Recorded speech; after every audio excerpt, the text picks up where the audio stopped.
jaoks on asjad järjekorras. Ehk see on nagu mingisugune prioriteetsus järjekord. Et ma olen nõus, et kui ettevõte on edukas, siis see edukas ettevõte peab andma sellesse keskkonda, mille ressurssid on kasutanud, peab andma tagasi. Aga selleks on vaja esmalt edukaks saada. Meie eesmärk on ehitada parim tootmistarkvara metalliettevõtetele. Viljandis on näiteks siuke ettevõte nagu Viljandi Metall, kellel me oleme siin lahendanud ühe keerulise väljakutse ära.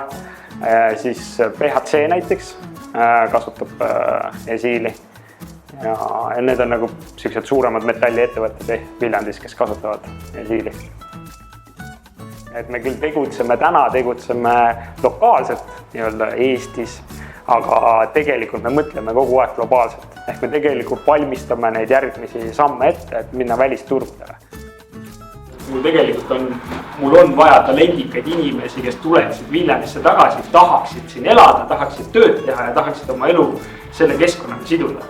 Et üks asi on see, et me võime võtta siukse kontseptsiooni, et me tahame neid inimesi siin kinni hoida, et noored inimesed ei läheks ära. Minu nägemus on hoopis vastupidi, et tegelikkuses me peaksimegi õhutama, et noored inimesed läheksid väljapoole.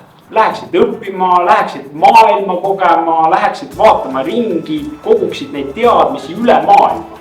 Ja nüüd, kui nad on jõudnud sellesse eluetappi, kus sul on nii-öelda naine ja sul on võib-olla juba koer oled 2 aastat pidanud ja nagu hakkaks pere tekkima, siis ei ole see, et ma loon seda kuskilt seal, vaid su esimene mõte, mis sul pähe tuleb, et sa tahad tagasi tulla siia kodulinna ja siin oma perega hakata elama.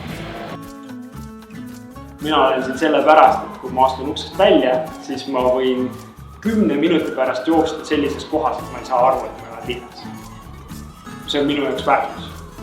Teiseks, ma võin tööle tulla jala niimoodi, et see ei võta pool päeva. See on minu jaoks väärtus.